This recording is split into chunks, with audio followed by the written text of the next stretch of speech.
19h30 ci télévision Futur Média mbokk yi salaamaaleykum dalee nag jàmm ci jotaayu xibaar yi li ci gën a fës te ñu dem ko jukki nemmeeku ngeen agression yi nga xam ne nag moom la ñu seetlu ci Ndakaaru ak li ko wër rawatina fii ci banlieue bu Ndakaaru mu mel itam aw opération woo xamante ni police ak itam gendarmerie ñoom man ko daal def lu ni mel lañ ca jublu itam bokk na rek ci bépp defkatu ñaawteef boo xamante ni yaa ngi wéy lu ni mel ñu daal di ci teg yoxo leneen loo xamante ni nemmeeku ngeen ko ci gendarmerie nationale. aw concept woo xamante ni nag daal dina koy teg ngir gën a jege ñi nga xam ne ñoom ñoo di askan wi askan woowee itam di rafetlu bu baax a baax lu ni mel daañ ci dikkaat nu mu gën a yaatoo président Macky Sall daal dina koy dalal moom chancelier allemand bi nga xam ne nag dafa war a teewe daloo centrale solaire photovoltaïque wi nga xam ne moom moo nekk diwaan bu Diass lu ni mel itam bu nuppee ay junni njaboot daañu mën a rek am ci li nga xam ne nag moom moo di wàllu courant li nga xam ne itam moom moo di doxu nemmeeku bi moom chancelier bi nag da ko wëyal ci li nga xam ne moom moo di tundu Afrique fan lay dem daañ leen ko digtal ci jotaayu xibaar leneen itam loo xamante ni jamono yi nag ñu ngi koy xaar bu baax a baax mu di nawet bi mu mel ni nag ñi nga xam ne ñoom ñoo dëkkee ca diwaan bu Mbaaw ak la ko wër jamono yi nag nelawatuñu ba yandoor ndax itam ndox mi nga xam ne saa su nawet jotee da leen di sonal tax na itam projet bu gestion intégrée wu inondation fii ci réew bu Sénégal noppi nag ngir daal di teg ay solution maanaam yoo xamante ni askan wi dinañ mën a mucc ci loolu yi waaye it mel ngi rek ñu daal di koy amal faaw aw sensibilisation daal di dox seen diggante ak askan wi ngi rek mbënn mi mën a doon loo xamante ni dañ koy fàttaliku fi ci réew bu Sénégal mbokk yi tënk yàngook léegi ma dikk ñu faram fàcce.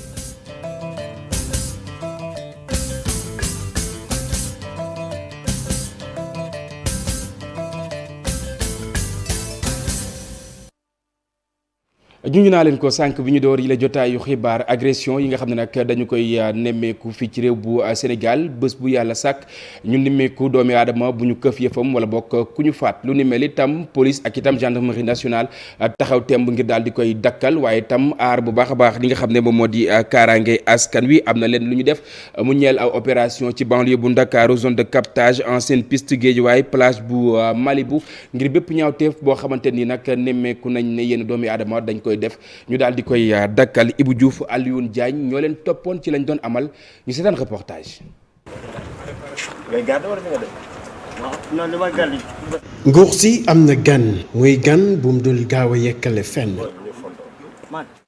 loole nag gannaaw fitna ak ki ñàkk kaaraange bi ñu nemeeku ci gox yu bari ci réew mi ngir saytu bu baax a baax yenn quartier yi ñu jàpp ne kaaraange ba dafa des lu ñu bëgg nag mooy képp kuy defkatu ñaawteef ñu teg la loxo. ma bëggoon rek dalal xelu population yi que force de sécurité yi police gendarmerie taxawaay bi ñu war a taxaw yëpp dinañ ko taxaw pour que bépp ñaawteef ba bépp délinquant koo xam ni da ngay sàcc walla da ngay agressé jël nit gaañ ko pour jël xaalisam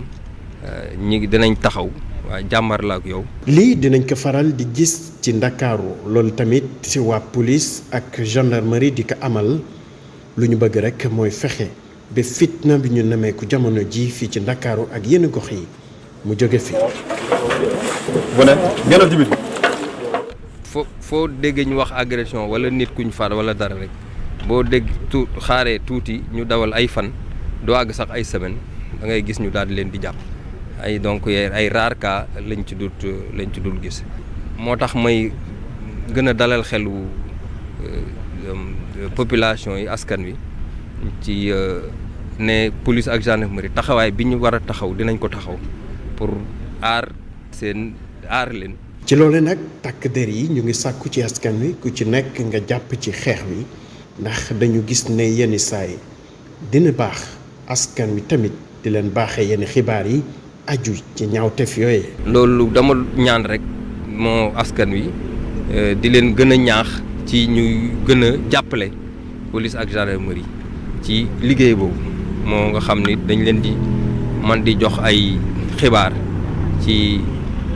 sàmbaabo yi ci ruqaat yi ñuy nekk ndax policier ak gendarmerie mënuñoo nekk fépp askan wi ñoo mën di. opération d'envergure te ñu amal ko ci gox yu bari fii ci Ndakaaru ñi ko amal di police ak gendarmerie loolu nag liñ ci jublu mooy fitna bi ñu nemeeku jamono ji jóge fi may askan bi tamit ñu dund ni mu leen soobee.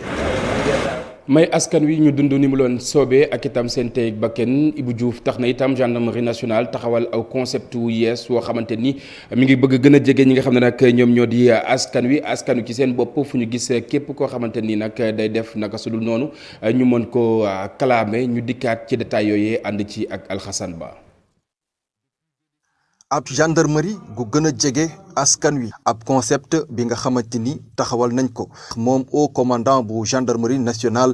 bëgg a ñoŋal li nga xamante ni moom mooy taxawaayu gendarmerie ci terrain bi te nekk na ab réalité jamono ji ni li ni mel nag li koy gën a mandargal mooy visite yi ñuy faral di amal jamono ji ne ci ay secteur ay opération de patrouille mixte yi nga xamante ni dañ ko def ci fépp fi nga xamante ni compétent nañu ngir amal ko li ñu bëgg nag ci li ni mel mooy fexe ba taxawal ab cadre bi nga xamante ni waxtaan ji dox ci diggante askan wi ak gendarmerie ngir ñu fexe nag ba gën a mën a comprendre mission gendarmerie waaye itam gën a mën a adapté wu ci problématique wàllum sécurité muy kaaraange ci gox yeeg goxaat yi ab approche participative bi mën a tax ñu mën a relever lépp li nga xamante ni wàllum ñàkk kaaraange la ak délinquance bi ñuy nemmeeku ci gox yeeg goxaat yi mën a fexe ba analyser lan moo ko waral waaye itam di fexe ba teg ay saafara yi nga xamante ni dana méngoog seen i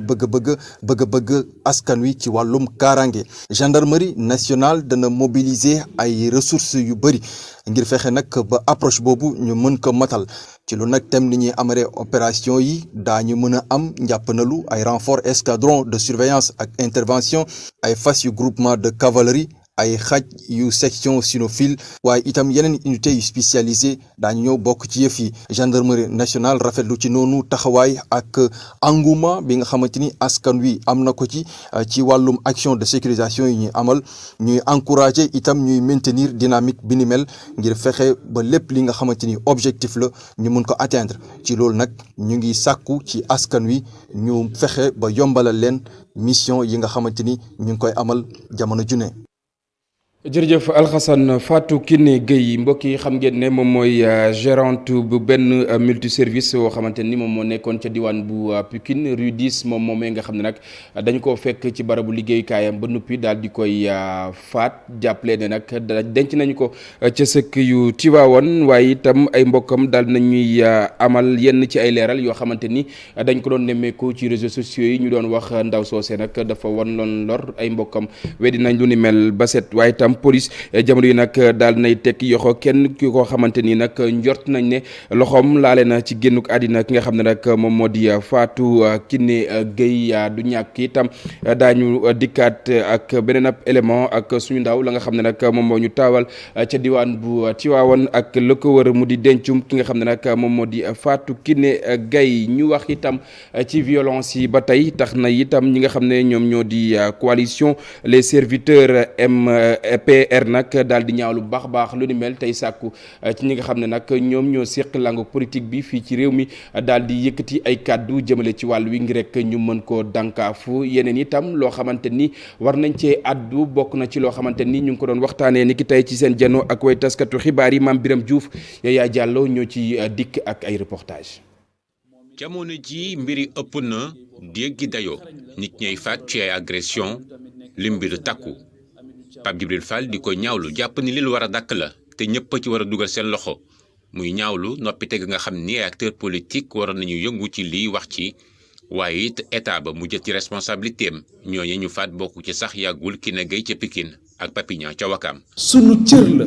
sunu responsabilité la ñu yëkkati ci sunu kaddu naqarlu ko ba fa naqarlu mën a yem daal di ne lii nag mënatul wëy ñi ci war a wax faaw ñu wax ci. ñi ci war a yëkkati seen kaddu faaw ñu yëkkati seen kaddu ñun nag ñu jàpp ne booba ba tey gis nañ ne ñi séq pénc mi kenn ku ci nekk yaa ngi dajale way taskatu xabaar yi waaye ñu gis ne daal dafa mel ni kenn ku ci nekk rek sa bopp dalaa gën a yitteel askan bi ñun nag comme askan bi moom moo tax ñu yëngu moom moo tax ñuy dal ñoom la ñu bëgg a bëccëgal di leen guddil ñu jàpp ne lii kat nañu ko baaxoo woon di def yell na ñu yëkkati sunu kaddu woo ñi nga xamante ni ñoo war a saytu askanu kaaraange askan bi ngir ñu gën koo bàyyi xel ndax lu ëpp tuuru taxawaay bi ñu bëgg a taxaw mooy fàttali ñi nga xamante ni ñoom la ñu yónni fële ca péncum ndaw réew mi ne leen loolu mënatul nekk li yéeme fi mu ne nii mooy rey nañu soxna Kiné Gueye rey nañu Papignan waaye ndax dégg ngeen ci commission bu parlement commission assemblée nationale ndax dégg ngeen ñu yëkkati ci seen kàddu. njàng mi ñëpp jot ci anam yo war ku ci nekk gis ci sa bopp doon bëgg-bëggam waaye ñu saafara tolof-tolof ak jafe-jafe nga xam jàngalekat yi am na ci Pape Djibril Fall ba tey di delsi ci jafe-jafe ndox ya amoon ci hôpital Fann alxamis gi ba sax ñu dakkaloon intervention chirurgicale yi. dégg nañ fi benn hôpital boo xamante ni opération yi ñu bëggoon a def sax mënuñu ko def ndax hôpital ba amul ndox rek amuñu ko ba opéré mënuñu fa woon a opéré kenn ku yàlla teg nattu keroog nga feebar mënuñu laa opéré ndax hôpital ba amul ndox alors que tey li ñu am ci ñu fay liggéeyee seen njàmbarte kenn sikki sàkkawu ko. rejet liste législative yi ak coow yi ci juddu ci biir formation politique yi doon lu muy naqarlu jàpp ni confiance amatul ci way politique yi. kenn wóoluwut sa morom ba pare ngeen bëgg askan bi wóolu leen loolu mënul nekk faaw ñu joxante cër respectante ànd nawle bu rafet ngir ñu mën askan bi wóoluñu tamit à leur tour. li ñu gis ci élection bi tax na ñu jàpp ne la direction générale des élections waratul xaar sax élection ngir ñuy dégg kàddoom war nay gunge way politique yi ci xalaat war na leen di gunge ci tàggat war na leen di gunge ci ñu xam charte yi nga xamante ni moom moo ñu tënk ngir yu bari yu ñuy gis bu ñu jógee jëmee ci élection yi ñu mën koo moytu. coalition les serviteurs MPR di woo ku nekk nag mu. coalition les serviteurs MPR bëgg. ku nekk taxawaay ba war ci moom ci biir réew mi mu amal ko ngir kat ñu tabax ab société bu méngoog Sénégal. njiit bu PCR jëngu moom itam di wéy di cong bu baax a baax li nga xam ne moom moo di système bu parrainage bi moom Boubacar Camara ngeen baal ma jàpp ne nag parrainage boobee lépp lu ñeel langu politique bi moom moo ko lal ndax itam bëgg nañu rek dakkal lépp lu soxal activité ci yenn ci ñi nga xam ne nag ñoom ñoo féete ci kujje gi kàddu yu ni mel mi ngi ko yëkkati ginnaaw janoom ak way taskatu xibaar yi ñu teewlu ay kàddoom ci micro Alxasan Ba. gis nga bi investiture yi amee ba léegi parti yëpp dañu am problème parce que investiture yi ni mu amee kenn foogul woon ne ñaari groupement ñaari alliance ñaari coalition yi gën a mag Yewwi ak Wallu dinañu d'accord def ay liste bu ñu xasee ba d'accord def ay liste dañuy séddoo nag place yi donc ñëpp ñu nga xam ne ñii dañu ñëwoon pour am place dafay jafe ci ñoom nit ñi nekk ci liste yi amul solo li am solo mooy opposition bi ñëpp mobiliser wu votel ko pour ñu changer configuration assemblée nationale loolu la ñuy ñaan ñëpp ñi mer nag bu mer yi giifee rek nit ñi dinañ waxtaanaat ba jubóo waaye amul benn jeexi jaaxa ci loolu li ñu mënul nangu daal mooy kuy ñëw ne da nga bëgg a nekk opposition ñu investir la ci opposition comme ni ñu ko defee fii ci mairie bi yoon moom duñ ko nangu ñu investir la ci opposition suba sa nga dem rejoindre pouvoir waaw assemblée nationale loi bi muy njëkk a def moom ci man de bu dee man topp nañ ma loi bi ñuy njëkk a def mooy loi anti-transhumance waaw boo xam ne bii doo am benn possibilité bouger loolu buñ ko dindee rek léegi yëf yi leer. juñoon naa leen ko mbokk yi bi ñu door yi la jotaayu xibaar njiit bu réew bu Sénégal moom président Macky Sall daal dina koy dalal chancelier allemand wi léegi nga xam ne dafa war a teewee bu ñuy daloo centrale solaire photovoltaïque wi nga xam ne moom moo nekk ca diwaan bu Diass xam ngeen ne lu ni mel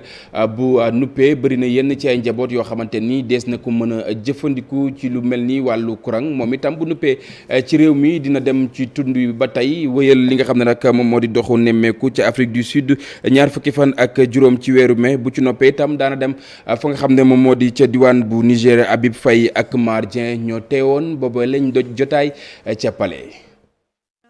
Olaf Scholz door na li di tukkik nemmeekoom fii ci biir Afrique njiitum réew mi Macky Sall mooy ki ko dalal bu njëkk moom chancelier allemand bi daa teewee inauguration bu centrale solaire photovoltaïque ca Diass centrale solaire boobee nga xam ne lëkkaloo gi am ci diggante Sénégal ak Allemagne bés bu commencé dox daa tax lu toll ci 33 000 ménages daañu am lii di courant. bëgg nañ gën a dooleel suñu diggante ci wàllum koom jaarale ko nag ci investissement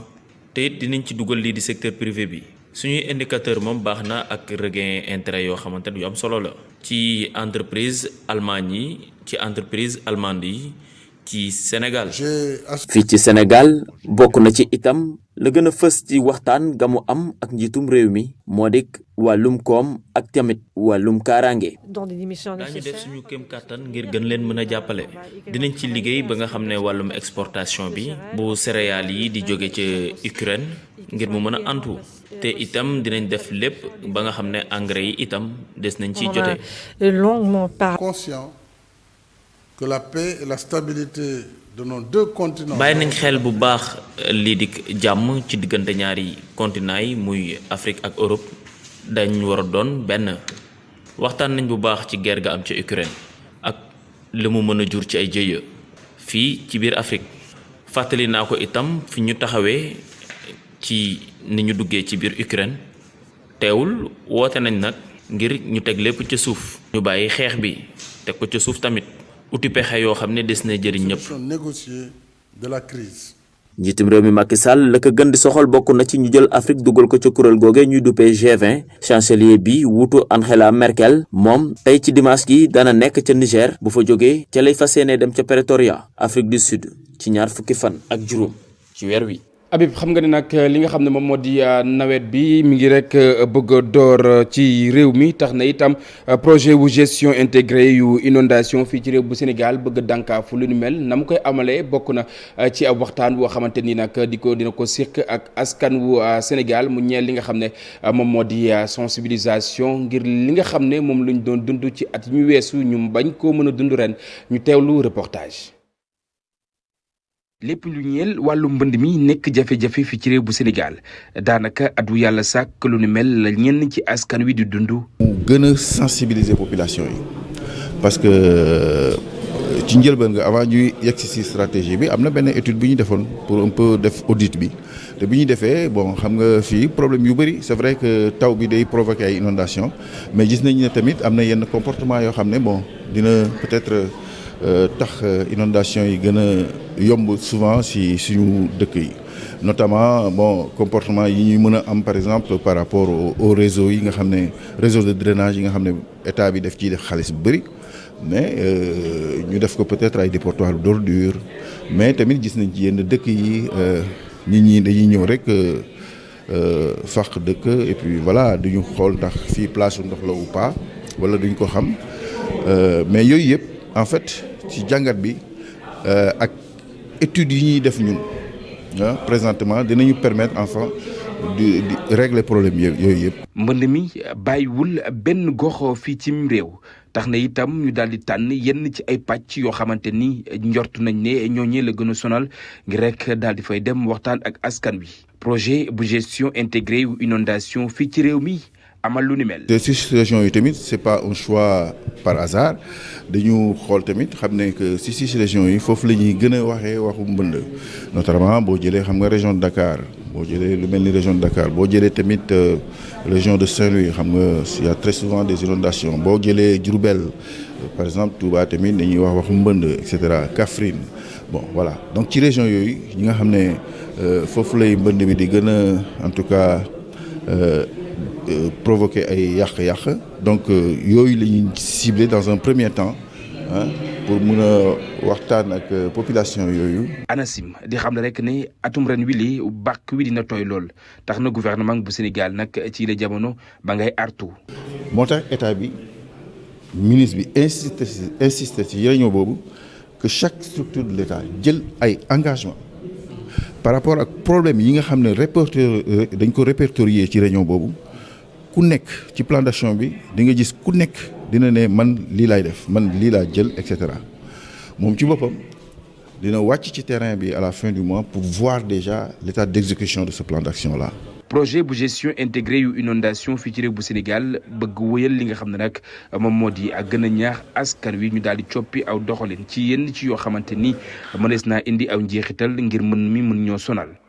diwaan bu mbaaw jàppale ni ci la jamono ne la watuñu ba yandoor ndax itam taw bi nga xam ne ñu ngi koy séentu ndax itam li ñuy am ci ay jafe-jafe mu ñeel mbënd mi bari na tax na itam bëgg nañ autorités yi daal di ci jël ay dogal kàddu yu ni mel ñu ngi ko biral ginnaaw itam bi ñu doon amal aw journée boo xamante ni nag dañ ci doon maye deret moom Moustapha Seck moom mooy président bu idée action pour le développement de Mbao ñu teewlu ay kàddoom ci micro Abdoulaye Anne. tey war nañu c'est le moment pour ñu jéem a xool lan lañ war a mën a def ba tey bu hivernage bi ñëwee ñun du nekk ay gàllankoor ci ñun mais ay avantage lay doon ci dex gi tey bokk na si li gën a sonal Mbao li leen di gën a tiital mooy dex gi tey parce que dafa bëri ay ndox yoo xam ne tey ci dex gi lañ koy sotti loolu ñu yóbbu ko ci géej gi te géej ñëpp xam nañ ne lu ci bokkul da koy génnewaat loolu bu ko génnee à un certain niveau day demaat ci kër yi mais donc loolu doy na préoccupation tey te dex gi tey gis nañ ne day am ay jën yoo xam ne dañuy jékki-jékki ñu gis jën yu bëri di dee ci dex gi mais loolu pollution bi nga xam ne nii moo nekk ci dex gi moo ko waral. on a la chance de poste de santé yi am nañ ay ambulance donc mais au-delà des ambulances plateau médical yi dafa war a gën a relever. donc ñu gis ne temps yi problème mu don de sang maanaam banque de sang yi am nañ ay jafe-jafe ñu ne woon ñun pourquoi pas ñun ñu organiser waaw biñ ne dañ koy organiser aussi ñu ne dañ ko ànd ak modèle de Mbao ngir maanaam réussite bi aussi gën a jàppandi suñu côté incha allah. comme ni ñu koy waxee rek accident yi bëri na mais aussi accouchement par césarienne yi bëri na kon bu ko defee ñooñu di ay ñoo xam ne ni tey ñaare en général situation yi ñuy nekk dañuy soxla ñoom ku leen may deret. Sénégal lim toll na ci téeméeri ndaw yoo xamante ni nag daal nañ leen di jël te diwaan bu Sikicoor mu ñeel li nga xam ne moom moo di liggéeyuk taliba maanaam route nationale numéro 4 yi nga xam ne nag moom moo dëkkmal dig-digal wa jëm Gambie ak itam Guinée Bissau lu ni mel itam ñu ngi ko am ci teewaayu ki nga xam ne nag moom moo di préfet ba fa ñu teewlu ay kàddoom moom Papa Madické Sakho mu dikkaat ci wàll wi ànd ci ak Boubacar Diassi Lamine Mandiang. dañoo dajale 100 jeunes yi nga xam ne tey dañ leen a jot a sélectionné tànn leen ci 1200 jeunes yoo xam ne dañoo bindu woon ci loo xam ne dafa jëm ci formation yu ñu ibbi toll ci fukk ak ñeent état ibbi ko jaarale ko ci ONFP ak AGEROUTE bi nga xam ne tey moom mooy saytu mooy exécution travaux réhabilitation RN4 bu jógee Sénéba jëm Umpak AGEROUTE moom nag suñu lëkkaloo ak moom pour wàllu wi ñu moom en tant que département de Ziguinchor mu jëm pont Iba Badiane ak Umpak au départ gunge ñu ci initiative bi ma wax sànq en tout cas sélection bi métti woon na ndax jeunes yi macha allah bëri woon nañu wane rek intérêt bi nga xam ne moom la ñu porté ci initiative bi parce que fukk ak ñeent catégorie de formation bëri na. Bon, parce que dans des domaines vraiment divers et variés bokk na ci ay topographie bokk na ci en fait mo secteur hôtellerie bokk na ci également ay plomberie électricité en tout cas aux différents corps de métier mu doon initiative vraiment novatrice mu doon lu am solo lu bees ndax chaque fois jëni de naan liggéey amul naam état son rôle mooy accompagner sa population mooy dans la limite de ses possibilités aussi. Regroupement des vrais artisans de l'automobile du Sénégal ñu gën koo xam ci Revas ñoom ñooñu itam anam ba nga xam ne moom la ñu leen jëlee fa ñu nekkoon la ñuy ñaawlu fañ leen yóbbu itam gënalu leen waaye ci la jamono li ñuy sàkk mu di aw këyit ndax itam la ñu dundoon ñu bañ koo dundati benn yoon moom Cheikh Diatta moom mooy président bu Revas ñu teewlu ay kàddoom ci micro Pape Fara Gningue ak Diafara Ba. waaw jafe-jafe bi jiitu mooy comme dig nañ ñu ay atelier yoo xam ne war nañ ko jox mécaniciens yi booba ba tey ñu ngi xaar te joxaguñ ñu ko d'accord dem nañ ba yóbbu nañ ñu fa visiter nañ ko muy seulement atelier yoo xam ne baax na dem nañ tam gouvernance waxtaan ak gouverneur ñun organisation yi mais li des daal mooy ñu attribuer ko mécaniciens yi loolu moo des te am na ñu bari ñoo xam ne déguerpi nañ am nañ tam partenaires yoo xam ne nii tam ñu ngi ak ñun di liggéey pour ay ateliers modernes waa VDN jox nañ leen ay ateliers daggal nañ leen ay suuf ci Sébikotane mais amul këyit nit ki nag boo ko déguerpee jox ko place ba pare ne ko demal li ko daloon ci Ndakaaru gi bëgguñ mu dalaat ñu feneen kon nañ leen defal ay papiers ñoom it ñu dem seen i place mais ñoom it ñu ngi comaytu jox nañ atelier ba pare amul ay këyit loolu tam blocage la. yaatal tam ba au niveau national ñëpp mën a am ay ateliers parce que soo waxee mbir mi yamul Dakar tam dañ bëgg a fexe ba lépp lu ñuy wax artisan yi ñuy def ko. li topp mooy fexe nañ ba formé nañ presque 200 artisans yoo xam ne nii formé nañ leen ci xaalis suñu xaalis ñu fay ñu formé ñu am na tam 220 yoo xam ne itam état formel nañ ñu ko. aywa ñu àddu ci leneen mu ñeel wàllu njàng mi ak njàngale mi fii ci réew bu Sénégal bari na itam ay thèmes yoo xamante ni nag daal nañ koy jukki wala bokk ay laaj yu samp ci li nga xam ne moom moo di 8e édition bu concours national bu dissertation jàppale ne nag ñi nga xam ne ñoom ñoo di candidats yi seen ak lim ëppoon na ñetti junni candidats yoo xamante ni maanaam ci région yi nga xam ne ñoom ñoo nekk ci réew mi la ñu jugee waaye jàppale ne fukk ak ñaari lauréat la ñu rek daal di am ci wàll wi ngi rek ñu mën a sóob bu baax a baax ci li nga xam ne nag moom moo di njàng mi ak njàngale mi lu ni mel Pape Fara Ñing ak Amadou Ba ñoo ko teewoon ñu si tan reportage. lu tolloog ñetti junni ak téeméer rek ñeent fukk ak juróom ci élèves ñoom ñoo bokk ci juróom-ñetteelu édition ci concours dissertation bi ngir nag fexe ba excellence daal di am ci école yi. thème bi ñu jël nag nan la ñuy mën a def ba xoolaat lii di njàng mi daal koy méngale ak li nga xam ne moom moo nekk xarale yu yees yi. ñuy dajale école sénégalaise yi ak élèves yi nga xam ni ñoo toll ci classe de seconde classe de première ak classe de terminale ci ñu jongante ci wàllu littérature. jongante bi ci ñaari anam lay doon ñu dajale ci lu tolloog ñetti junni ak téeméer ak ñeent fukk ak juróom ci ay copie ginnaaw bi ñu ko corrigé ba noppi ñu daal di ci segg fukk ak ñaar. sélection bu métti la ñu amal ñii di 12 finalistes yi ñoom nag daal di sëgg ci li nga xam ne moo nekk rôle littérature ci jamono ji nga xam ne gis nañu wàllu haine ak violence bu métti ci askan wi. secret bi peut-être que c'est lecture bu ëpp sax laa war a wax parce que à chaque fois su may nelaw sax mais wala may ñu gën récréation école damay faral di ubbi samay livre di lire lu bëri moo tax peut-être loolu mooy secret bi. sama référence mu Cheikh Ahmadou Bamba Khadim Rasoul ci moom lay sukkandiku dafa wax ni kanzul kitaab wal hadiis wal adab laa jamu fidatin wala jamu zahab nee na man awma dajalewu ma wurus dajalewu ma ngalam li may dajale mooy alquran sunna ak i teggin moo tax ma jël xam-xam jiital ko ci sama lépp teel a bëgg lecture teel a bëgg jàng. ministère de l'éducation nationale dafay accompagner toujours action yu mel nii ndax dafay tax suñu ndaw yi suñu xale yi di gën a góorgóorlu si li ñuy jàng te bépp partenaire bu ñuy jàppale si loolu ñun jàppale nañ ne ñun ngay liggéeyal. ay bourse d'études dina leen ko jox ak i ordinateur ngir fexe ñu yeggali seen njàng. ñett ñi nga xam ne ñoo ci gën a ràññeeku jox nañ ki ci jiitu bourse 2,5 millions ki ci topp bourse 2 millions ñetteel bi ñu jox ko bourse 1,5 million ngir mu dem eggali ay jàngam ci université africaine boo xam ni moom moo koy tànnal boppam loolu yëpp nag bokk ci programme l'Afrique qui lit. juróom-ñetteelu édition bu concours bi nga xam ne jëm ci wàllu dissertation te UBA amal ko loolu nag régions yi nekk ci Sénégal yëpp ñoom ñoo ci participer naka noonu lycée sénégalais ba nekk ca Banjul liñ ci bëgg rek mooy ñu fexe cultiver lii di excellence ci sunu école yi.